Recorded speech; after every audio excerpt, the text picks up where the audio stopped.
Yo, it's your boy Wrath, and with me today is Alex VinylPink and Alex VinylPink. How do you know me?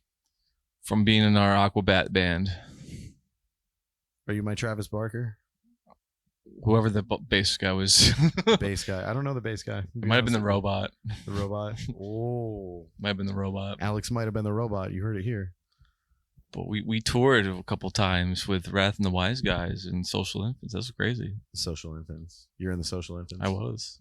The Social is it the Social Infants? Or is it just Social Infants? Just Social Infants. You know, like Ramones isn't the Ramones. Nah, it's yeah, just no. Ramones. Absolutely. Right, Yeah. I love when people say the because it's funny. Right. I like it. Right. I like a good the. All the good bands are the except Ramones. Yeah. So literally, that means they're not good. So, what does your adventure look like right now? My adventure. What is your life adventure like right now? Well, I fucking kill it 24/7, but other than that, We know that. I'm on the internet now. You know, the internet. I'm like total. As previously, you weren't. No, I was on the internet, but now I'm like broadcasting my brain right now. Ooh. Yeah. Okay. Now, what does that include? What is your brand of brain rot? So my brand of brain rot is the AI voice TikToks. You're broadcasting AI voice No, TikTok? but for my broadcasting, I've been shiny hunting Pokemon. Shiny hunting. Yeah. Okay.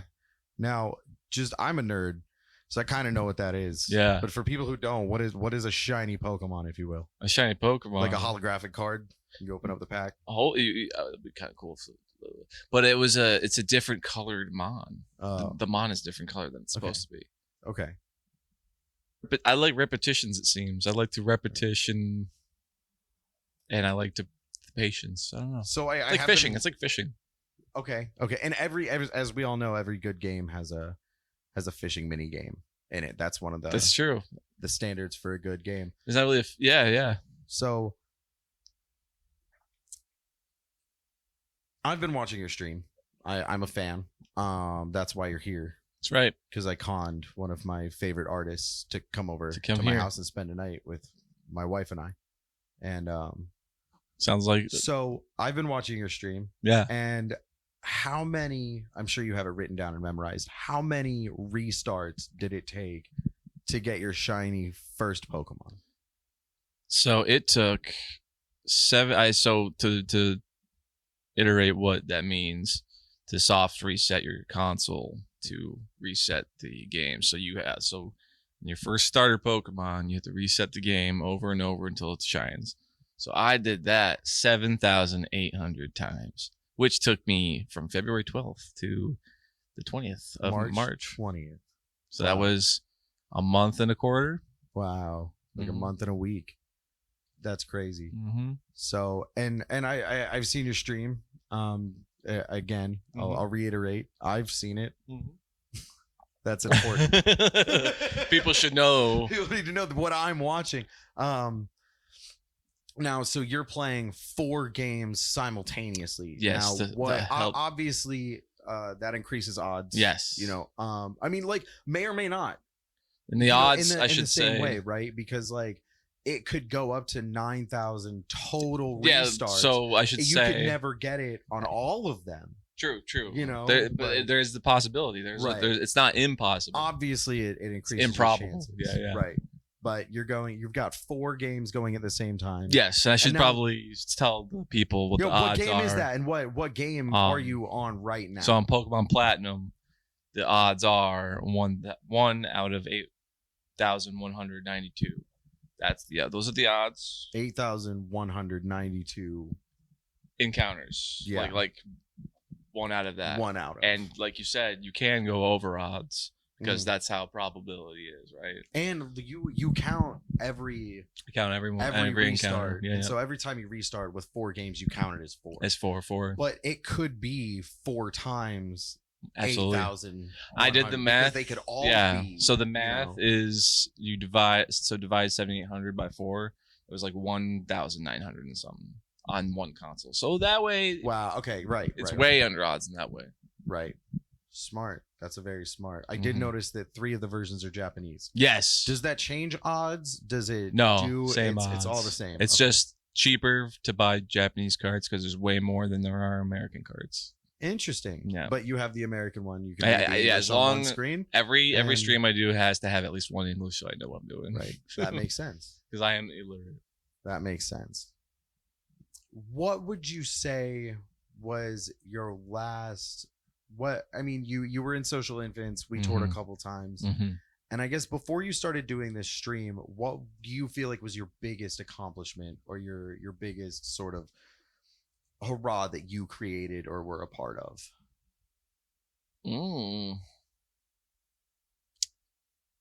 I think just in the scene in general, just being part of a music scene in general, like, and people knowing you and having good conversations with. That was probably like just being part of like a big group like that. I think that's like you include, right? That's part of the scene of a scene, not necessarily which scene, but like just any like just big group of community of people. And that's what I kind of like want to get out of being online like that on a stream, like be a part of a big community. But I'm also like my introvertedness wants to like, that's like why being online is easier for me, so I can like actually be able to converse. It's sometimes it's really hard for me to out in the big physical sense, you know what I mean?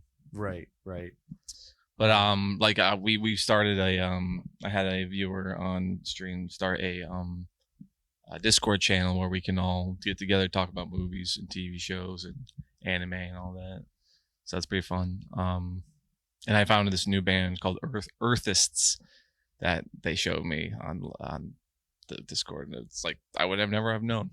So it sounded like community is one of the bigger parts of what you want to do and what you want to accomplish. And so I can probably guess your answer, but my follow-up question is how do you want to and plan on topping your last achievement? So, and you I guess you sort of answered that in the last, I guess, yeah, like having having a larger in the Discord. I really like the Discord thing because that's a way to get smaller niche communities to feel a little bit bigger and more involved, and it's not necessarily just one single group chat and everyone feels sort of bogged down. It's more like people come in and I either made this thing or I really like this thing, I think you should hear it. Yeah, and that's really cool because there's a lot of weird music communities around that aren't very community oriented.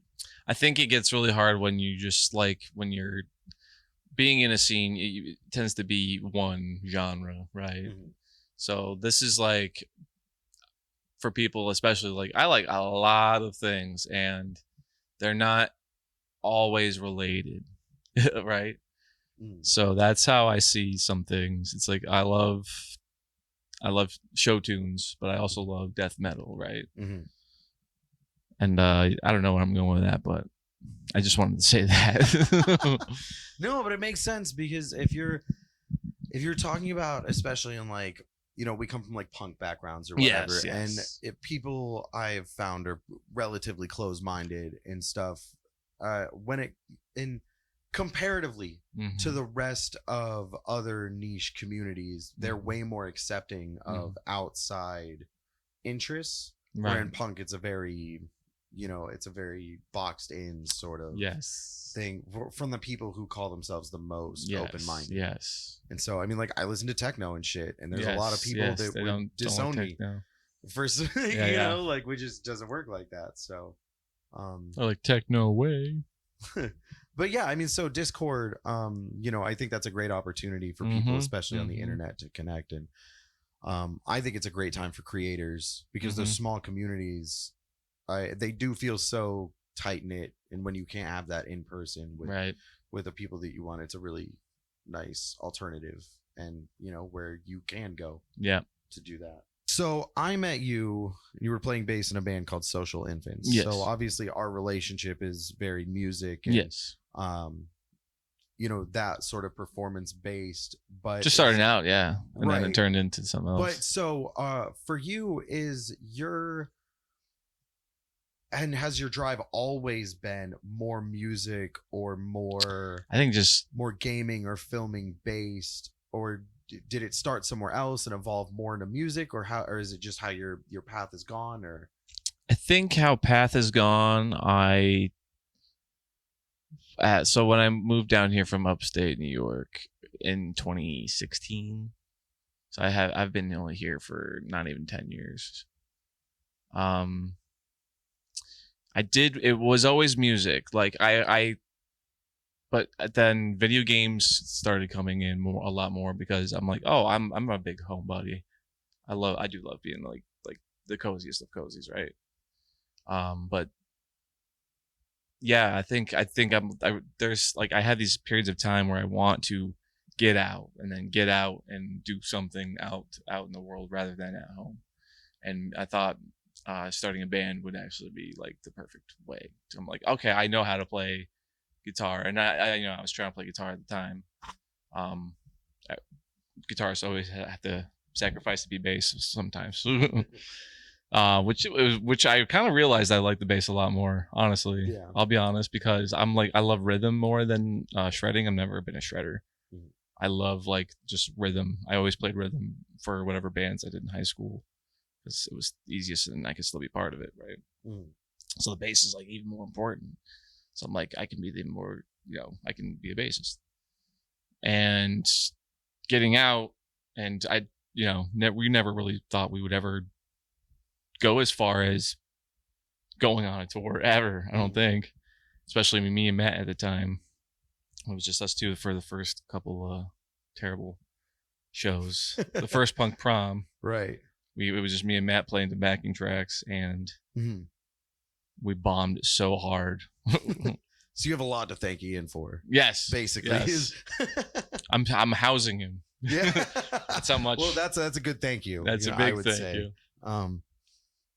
No, that's cool. I mean, like, and I think as a streamer, the way you're saying, and as an internet personality, if you will, it's easier to have those outings at your discretion. Absolutely.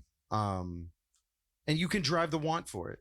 Yeah. You can drive the want for people to see you in person, as opposed to a band where there's that thin line. Yes. Where people expect you to play all the time. Yes. But also there's the rule of you definitely shouldn't, or your crowd's not going to be there. And so there's that thin line. Yeah. And if you're not always wanting to be an outside personality, it's a big toll. It is. Yeah. So that's why I'm thankful to have started so small, and never really, I never really wanted to get big. So humble. Yeah, I know. It's just so humble.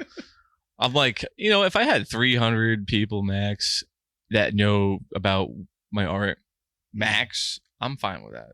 I think we did that over 3 years. Yeah, I absolutely. think at least 300 people know about this. Absolutely. So I'm like, if 3 people had that in their memory or whatever, right? That's pretty cool. I think that's fun, and I think for them, that's like, yeah, I remember this goofy little gay band. It was awesome. So, Alex VinylPink, what are you most excited to do while you're spending the night with Wrath and Maggie? Enemas. Are you ready?